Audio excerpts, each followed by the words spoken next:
What's up, guys? Rick here with your preview for this week's FedEx St Jude Championship after a very long week at the Wyndham. And obviously, I'm still in Greensboro if you're watching on YouTube. We roll right along. So Monday morning, Matt Kuchar tapped in for par on 18 and officially concluded the Wyndham Championship. And then Thursday morning, we're going to kick off the playoffs. So this is a 70-player field. Top 70 get in. Top 50 are going to move on. There is no cut in this event, so all these players are guaranteed 4 rounds. That's the way it's going to be the rest of the way. And of course, because it's based on your FedEx Cup rank, you're getting the best players from the PGA Tour this season, teeing it up this week at TPC Southwind. 2 quick notes. A special live chat this week will be a regular live chat plus a bunch of Underdog best ball drafts. Underdog is running their best ball for the 3 weeks of the playoffs, which is awesome. So best ball was great for season long. Best ball was even better for major championships. And I think this is the best combination, a 3-week sprint back to back to back week. So it'll be a longer live chat as usual. That'll be on Wednesday, the RickRunGood YouTube channel. And then the Splash Listener League that we have, I got a ton of great feedback about dropping the lowest score. That was like very well, widely praised as far as I could tell. So we're going to continue to do that for the future. The $20 entry, which is completely guaranteed, $6,300 in the purse. You pick one golfer from each of 6 tiers. That contest is live right now. 40 some odd states in Canada, completely legal, completely regulated, and it's already a quarter full. So suggest you get over there, get your spot, get your entries in there, get ready to rock and roll. All right, let's jump into Memphis this week. All right, everything that you see from this point forward will be from my website, RickRunGood.com. It's a giant golf database for fantasy golf and golf betting. I love it. I think you will love it too. So here we go. TPC Southwind, a course that we have seen plenty on the PGA Tour, not always for this specific event, though most of the time. Remember, this wasn't always a playoff event. It was a regular just full field event when it was called I think it was called the FedEx St Jude Classic, but it doesn't matter. We have seen the TPC Southwind on the schedule basically every single year that I can remember. So we do have really strong metrics here. So if you look at the course correlation model here on the website, there's a couple of things that stand out. Firstly, you got to be pretty good, right? And not, you have to remember, so this is a playoff event, but these ranks are adjusted, right? So it's not like just because we're getting better players, you're not going to see strokes gained total just instantly jump to the top because you're getting better players. Like I've thought of that, right? So these are weighted by each field, each season, all that stuff, and you still get strokes gained approach being very highly correlated here, which is ranking 12th out of every course on the PGA Tour schedule. Off the tee is 15th. So you've already got both of the ball striking categories being top 15 stats. That lends itself to being a golf course that the best players, the best ball strikers can show up at. And then, of course, the 12th rank on strokes gained putting says, hey, now we've got 3 of the 4 strokes gained metrics inside the top 15. You're going to have to be well-rounded. You're going to have to be good at everything. The only place that is it's not a negative stat, but it's a below average stat is strokes gained around the green. It ranks 31st, which is interesting. There's small greens if you're able to separate yourself off the tee because they're 25-yard wide fairways. If you're able to separate yourself on these smaller than average greens in the second shot, and then you start making some putts, yeah, I think that makes a lot of sense. And then when you look at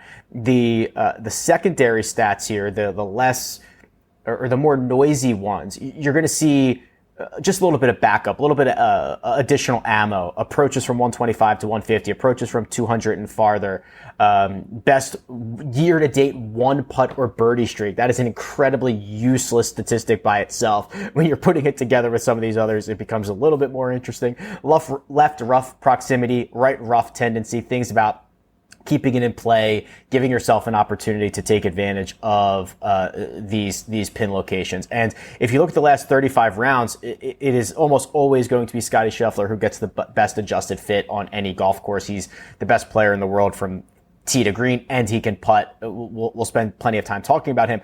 But look who has now snuck up to second.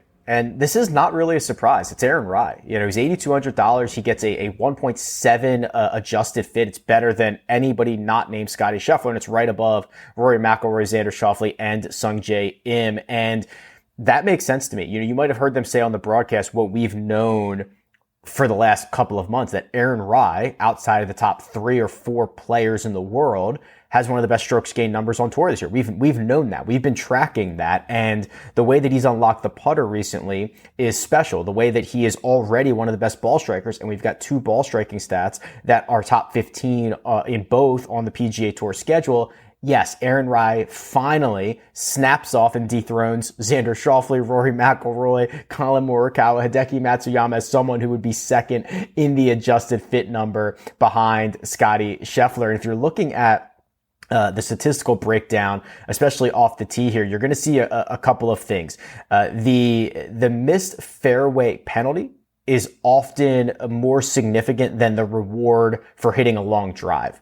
It is not always the case. If you hit a long drive, a longer than average drive on 16, you are getting a bigger reward than if you are missing the fairway. Statistically, a third of a stroke to 0.28 strokes. But what you'll normally see is that it is better to be hitting the fairway than hitting a drive longer than average. And that kind of bears out with, 3-inch Bermuda rough that can play a little bit wonky at times and have these guys guessing out of it. And because this golf course does provide a lot of opportunities throughout the proximity buckets, you do have to be well-rounded in that nature. So the good news is we've got a lot of really great players, a lot of really great ball strikers. We are going to lean on those types of guys. We're going to lean on, at this point, some good course history because this is a fairly sticky golf course. And we're going to continue to ride these hot hands, right? This is the time of year we see it year in and year out. Some guys are fatigued, some guys are fading,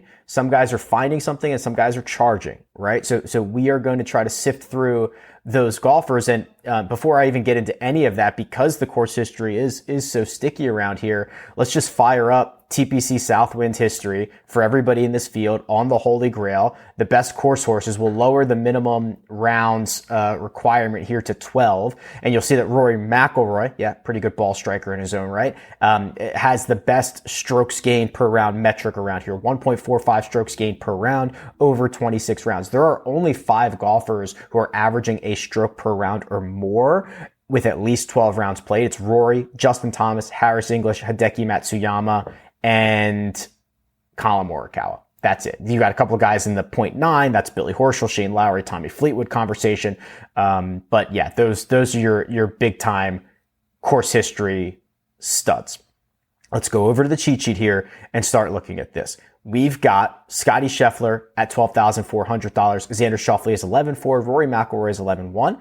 Ludwig is 10.2. Collin is $10,000 even. So we have a 5-man $10,000 range. I don't know what else you're going to need to see from Scotty Scheffler to change your mind on anything. I guess it's just a matter of can you fit him into your lineups? We have seen this for basically a year. The price that he gets allocated in daily fantasy is better than betting him outright. And if you've been betting him outright, you've been printing money this year. Okay. So, you're not going to hear any complaints from me about Scotty Scheffler. Now, the only thing to note, and again, this, you have to remember, so this event replaced what I believe was the Northern Trust. And the Northern Trust was an event, and that's in tournament history. This is the weird example, right? In sports, a franchise moves or a franchise changes its name. Does it take the history with it, or does it start fresh? The Utah Hockey Club is going, or the Phoenix Coyotes or Arizona Coyotes are going to Utah. Do they take the history with them, or does that stay in Phoenix? I actually think they take the history, but the branding and everything stays. But that's not always the case. Sometimes the history starts new.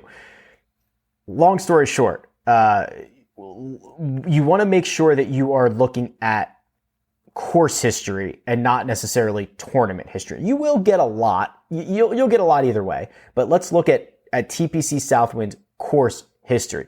Scottie Scheffler last year finished T31. He was great from tee to green. He lost 3 strokes putting. In 2022, he missed the cut when that was when that was a 125-man field, and they did have a cut.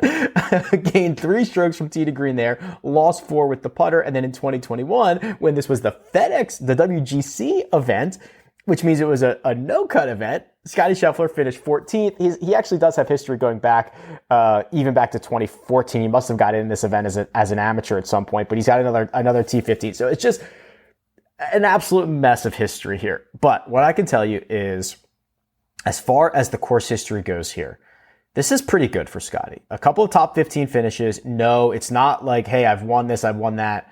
But the only thing he has ever done wrong here is lose strokes putting. And we know that 2024 is by far the best putting year of his career, especially since the Masters, right? We are well aware of that. We don't need to hash that history up again. So I think that you are getting the best player in the world with a little bit of negative, or at least not the high standard of course history that we always get from him. And the only reason that he had bad course history was because of the putter, and he's a much better putter now. So long story short, I think you could imagine I'm fairly optimistic on Scottie Scheffler, and we'll be jamming him into, as many lineups as I could possibly fathom. Now, if you start looking at the rest of this range, you start to get a little bit of mixed bag of tournament history, but again, we need to look at course history. So TPC Southwind for Xander Schauffele, who is coming off a T24 last year, T57, T46, T6, T27, T52. That's not great. It's really not a great history around here. 2 out of his last 3 trips, he's lost strokes from tee to green. Even in last year's edition, he struggled off the tee in 3 straight. This is a little bit of a concern. I will say, Xander is also better now than he was at any point in the history of his career. It's just like Scottie Scheffler has. So just a little bit of a concern that he's never driven it well here, and a little bit of concern that he's played here a lot, and it doesn't really rank that highly in terms of courses that he's had success at. In fact, if you look at his course history, let's see if we can find this here. TPC Southwind is here. 0.27 strokes gained per round, the same as Waialae. TPC Scottsdale, he's 10 times better at TPC Scottsdale statistically, even more so at the Renaissance Club. I mean, there are only 2 courses in Xander's career that he's losing strokes at. This is like his 3rd worst spot. Again, I don't think it's time to press the panic button. I don't think it's a huge concern. He's a phenomenal player, well deserved as the 2nd best player in the world, but that's noteworthy to me. That's significant to me when a guy, especially because he's played as much as he has. I don't think he has as much history around something like the Country Club of Jackson. Rory McIlroy, we already talked about the course history being the best here. This might be an interesting spot to deploy Rory. So I actually think both these guys, and I can kind of lump them together a little bit. Rory McIlroy, Ludwig Oberg, 11,100 and 10,200 are in that sandwich pricing. How many people are going to go up and buy Scottie and Scheffler, or go down and play Morikawa, who's been phenomenal this year, just does not have the win, and you probably cannot get 2 of these guys in your lineup in any huge capacity. So what does that do to Rory McIlroy? What does that do to Ludwig Oberg? Well, Rory's done basically everything right this year. The stats are insane. He's lost strokes putting in each of his last 3, but if we look up his history here, I'm going to assume he has putted much better on these Champion Bermuda greens. Actually, it's not even that good. He did gain here last year, 1.3 to the positive, and then lost 3 in a row. Then he had a couple of games before that. So a little bit of a mixed bag, but generally positive. He can use the driver. He can use the ability to extract himself from the rough if he is playing out of the rough. His approach play has been very underrated this year, and Rory plays better in kind of, like FedEx Cup playoff events, right? It's not a major championship. It's not anything. He dominates these types of events. And then Ludwig making his playoff debut, I think there is a level of concern around the way he has finished some tournaments, some of the Sundays that he's had as of late, but his skill set overlays onto TPC Southwind in a great sense. And I think he's just kind of in a price that is probably a little bit too expensive compared to Morikawa. So here's how I do this. All things considered, I think it's probably Scotty 1. Then depending on what that ownership comes in at, that projected ownership, a potential pivot to Ludwig or Rory. Then I think it's Morikawa because Morikawa's been phenomenal, good fit, and he's cheaper. Then it's Xander. And it's not a knock. I mean, that order is very, very tight. You could convince me in a lot of ways, and they're very all deserving of what they have at the top of the board. But that's the way that I rate those guys based on salary and the level of concerns that I might have about them. The $9,000 range is jam-packed with great options. The only one, and I've said this for months now, the only one that I'm waiting to see on and I want to be late on is Viktor Hovland. And this is a golf course that should, in theory, reward his great ball striking, though he's lost strokes on approach in 3 out of his last 4. The short game is a problem. The putter has been a little bit of a problem.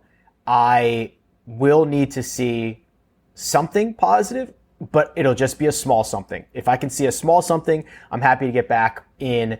We're going to Colorado next week. They're going to play, it's like 8,100 yards, but it's at huge altitude. I think that'll be pretty interesting for a lot of guys, including Victor. But I don't think I can get there, especially for this week where the rest of this 9K range is jam-packed of really good options. Tommy Fleetwood is here. Tommy Fleetwood is coming off the runner-up finish at the Olympics. He's well-rounded. We already talked about how 3 of the 4 major strokes gain categories you've got to be a high-end player at. Tommy is that. Tommy is just a slightly worse, well-rounded golfer than Xander Schauffele, for example. Hideki Matsuyama. If we want ball strikers who can get hot with the putter, that's what we want. I think Hideki in general is significantly undervalued heading into these FedEx Cup playoffs. When we get to the Wednesday show and I start doing these playoff best balls, I think he's inside the top 10 in the FedEx Cup playoffs right now. I don't have the points in front of me. He has winning upside. He has top 10 upside every time he tees it up. The only risk is like injury / WD risk. But when he is healthy and when he has his A+ stuff, he's legitimately a top 5 or 6 player in the world. And we are seeing that right now. The 3rd place finish at the Olympics was the 7th consecutive time he gained massively from tee to green. The only time since twice this year he has lost strokes from tee to green. One was at Pebble Beach in a shortened event where he lost 0.2 from tee to green, and one was the Masters where he also lost 0.2 over 4 rounds. So he is a tee to green animal. I'm buying stock on Corey Connors. Corey Connors is doing what would be a good example? I mean, Aaron Rai, right? Corey Connors, Aaron Rai, who else?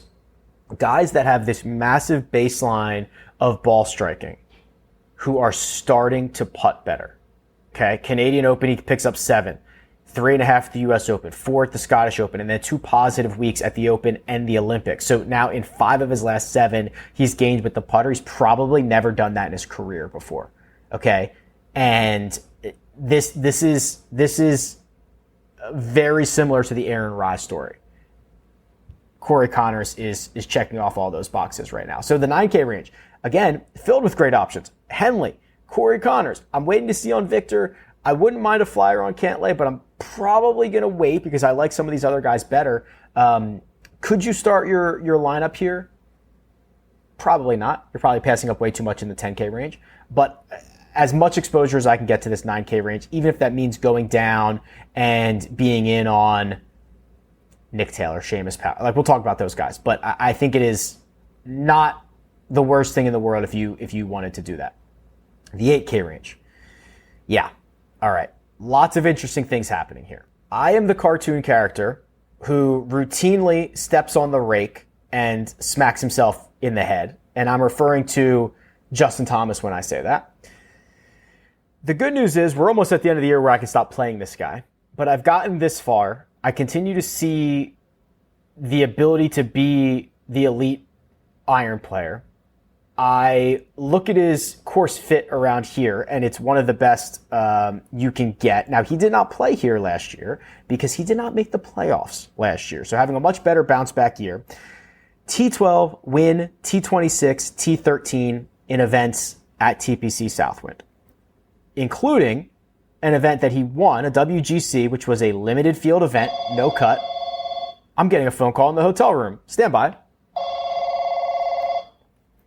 Hello, this is Rick. Those 3 strong finishes the last 3 times he's played TPC Southwind, he's lost 9 strokes putting combined in those. So now he's coming in off a stretch where he's gained in 3 in a row. The putter's still a problem, but I'm going down with this ship. Billy Horschel is, we were out on Billy Horschel when he was supposed to play the 3M. We were in on him when when he did play last week. I was able to follow him around for a little bit. It's a really good stat profile. I think the demeanor is good, as good as it gets for Billy. I think that it is a much more sustainable version of his play. I mean, he gained another 5.3 strokes ball striking last week. He's just a very, again, he's peaking. All these guys are peaking. It's in the playoffs. We're peaking, but we got to make decisions here. So Horschel and Justin Thomas in the mid-8s give you a lot of flexibility. Do not like what I'm seeing out of Cam Young, especially over the weekend, where he just kind of falters, and he should have won the Wyndham Championship. And I know it was hot and humid and they had to play 39 holes on Sunday, whatever. I get it. He should have won this event. Gives it away over the final 2 rounds, which were all played on Sunday for him. He lost strokes in round 3. He lost even more in round 4. The putter's gone. I just don't like the chutzpah or lack thereof that I'm seeing from Cam Young. I hope that I used that phrase correctly. I don't know if I did, but that's okay. So we're in on Horschel, we're in on Justin Thomas, and then we are buying Tony Finau, and I've been buying Tony Finau ever since he fixed the putter here. So the thing you have to remember is this is going to show up in tournament history as a win for Tony Finau. That's not true though. He won the Northern Trust, and then this took over for that. So don't fall into that trap. If you look at his course history, it's a 64th last year, a 5th the year prior, and then it's the additions of the WGC event where he finished 34th, 65th, and 27th. Nothing to write home about. The encouraging part, so last year he lost 8.2 strokes putting here after gaining 3 straight events with at TPC Southwind with the putter. Look at what he's done here. 1.7, 1.7, 2.3, 1.3, 2.5, all positive putting weeks in his last 5. And even in his last 7, a well above average putter, which unlocks a lot of the other stuff. It's the same math problem that we're trying to figure out with Aaron Rai. It's the same math problem we're trying to figure out with Corey Connors and all those guys. Finau certainly fits into that category. And I think this week's a good week for him. I think next week's a good week for him. And depending on how those shake out, maybe he makes a run at Eastlake. Probably not, but it is conceivably possible. The 7K range here, and let me show you a couple things, because if you go to the trends tool, you're going to be able to see a couple of these 7K guys pop up about who's playing over their baseline. Taylor Pendrith is a stroke over his 100-round baseline in the last 35. Robert McIntyre is 0.85 strokes over his baseline over the last 35. And both of them are doing it in a very pleasing way. Robert McIntyre is better in every single strokes gained category than his 100-round baseline. And Taylor Pendrith is almost identical, except he's 0.07, basically nothing, below around the green. That is also the one thing I don't care about as much this week. So those are 2 guys that seem to be offering a lot of breakout value. So if you look down here at this chart, guys that are playing over their baseline from tee to green, how are they putting? Now because those guys are also putting over their baseline, they're not in the perfect quadrant. You've got Robert McIntyre over here. He's in the second best quadrant that you can be in, but it's not the best one just because he is also putting over his baseline, but he doesn't necessarily get knocked because he's doing everything well. I'm not going to penalize him for that, but I think these are 2 really strong candidates to win golf tournaments, to win a playoff event. And maybe that's asking too much, but Pendrith has won this year, right? Robert McIntyre's won twice this year, right? Is that, am I brain fogged? So 2 of these guys that I think are really at the low end of this range, offering that upside. Okay, back to the top side of this. I asked Jordan Spieth that question about his wrist in the presser last week. He gave a phenomenal answer. It just seems like he is running out the clock here until surgery happens. He missed the cut last week. He needs to improve his position to get into Colorado. I'm not touching this again. I think that is very safe to say. Davis Thompson was also on that. So if you go back to this, Davis Thompson again put together another T12, another great finish. If you go back to the trends tool and just sort it by strokes gain trend, so this now takes the golfer's 100 round baseline and then adds or subtracts what they've done in whatever time frame that you want. I'm doing 35 right now. It makes Davis Thompson a 1.5 strokes gain per round player. You know who else has been a 1.5 strokes gain per round player in the last 35 rounds? Ludwig Oberg. Yeah. Hideki Matsuyama. Now those guys have played in some more difficult events, but Davis Thompson has the win at the John Deere, he didn't have a good stretch in Scotland, but he made both cuts. Going back to the US Open, he had a T9 there, did he beat both Ludwig and Hideki there? I think he might have, right? Trying to think where those guys would have finished. And then a T12 last week where he gains throughout the bag. I'm just so impressed with him. And you continue to get this really good price on him. He's an incredibly talented golfer. He's $7,400. The rest of this range, it starts the top half has a couple of guys where you worry about them, right? Wyndham Clark. Well, let me get back to Wyndham Clark. Matt Fitzpatrick, who actually ended up WDing from the Olympics with I believe it was a thumb injury. His season has not gone the way that he's wanted to, and it's kind of tailing off. It doesn't feel like he's headed in the right direction. Brian Harman, same thing, feels like he's going in the wrong direction. He banked on points early and then had a lot of okay results, but it feels like he has not exceeded any of those expectations that we've had on him. Max Homa the same way. It just feels like we are trending towards those guys' seasons being over very quickly. Wyndham Clark is a little bit more interesting. I'm terrified of Wyndham Clark. There's a lot of red flags in what he has done this year, but the fact of the matter is he has 3 top 10 finishes in his last 4 starts, and after losing 5 strokes in the opening round of the Olympics, he was the best player in the field over the final 3. So he had something like 11 strokes gained over the final 3 rounds in Paris. It was the same number as Scotty and Victor Perez. Those guys obviously won and finished 4th. It was Wyndham Clark just playing himself out of it on Thursday, which really ruined him. So I would be willing to take a flyer here at $7,900 despite not feeling particularly great about it. And then the other one is I want to look up Jason Day here because J Day, again, what direction are they going in? Well, T23, T13, T9 for J Day in his last 3. A little bit reliant on the putter, which I don't love, but he hit it well at the Open Championship. Yeah, this might be tough, actually. He's lost strokes from tee to green in 5 of his last 7. Very reliant on the putter, very reliant on the short game in general. Probably not going to be for me. Anybody else here? No, I think those are, the bottom. If you wanted to talk me into Norin, fine, whatever. But I think Pendrith McIntyre. God, Pendrith just finished 5th. I mean, he's got back-to-back. I know they're much weaker fields, but interesting. The 6K range. I feel bad for Max Grazerman. He's had this unbelievable stretch. I know a lot of us had exposure to him in DFS, which I guess we didn't really get burned there because there was also a lot of Aaron Rye. But he should have won last week. He knows it. I know it. Everybody knows it. Back-to-back runner-up finishes. He's incredibly talented. It's just a matter of how he will respond to the moment that he just had. I think pretty positively. I liked his interview. I actually liked his interview after the 3M as well. I also think it's good to just get right back on the horse, right? A long week, you end late on Sunday, you're going to get to Memphis on Monday, and you're just going to get right back into the swing of things. I'm not afraid to go right back to Max Grazerman at $6,900. I hate to say it. I was right. No, I'm just kidding.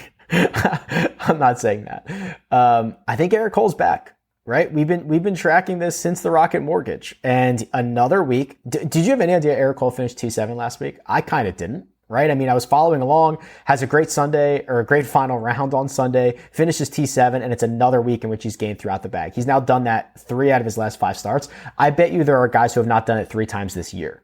You know, I remember looking this up a couple of weeks ago. It's rare for a guy, Jake Knapp did it very early in the year to gain throughout the bag multiple events in a row. Well, he did it 2 in a row, and we're at 3 out of 5 right now.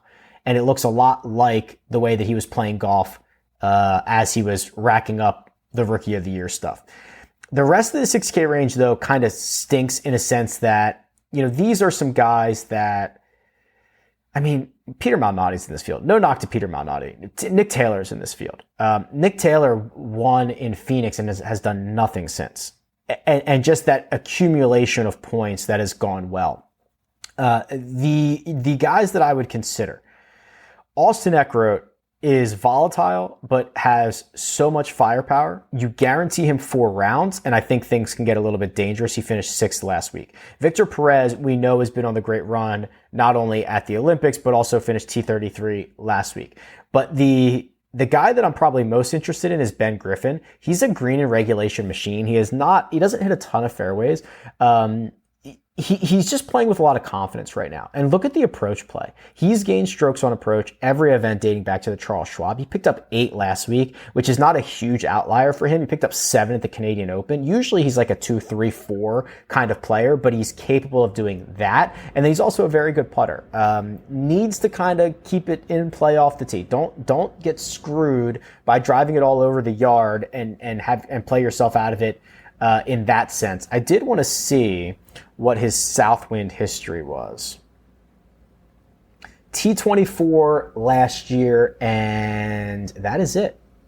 That's pretty good. Gained a stroke on approach, 2.5 with the putter, and he was nearly min-priced. Yeah, he's the one here in the 6K range that I'm most interested in. Let's see what the model has to say. Okay, so this is the model at RickRunGood.com. I'm going to start from the bottom this time. I rarely do it. I think course history is kind of important, so I'm going to put TPC Southwind. Let's do 15. It's kind of a big number.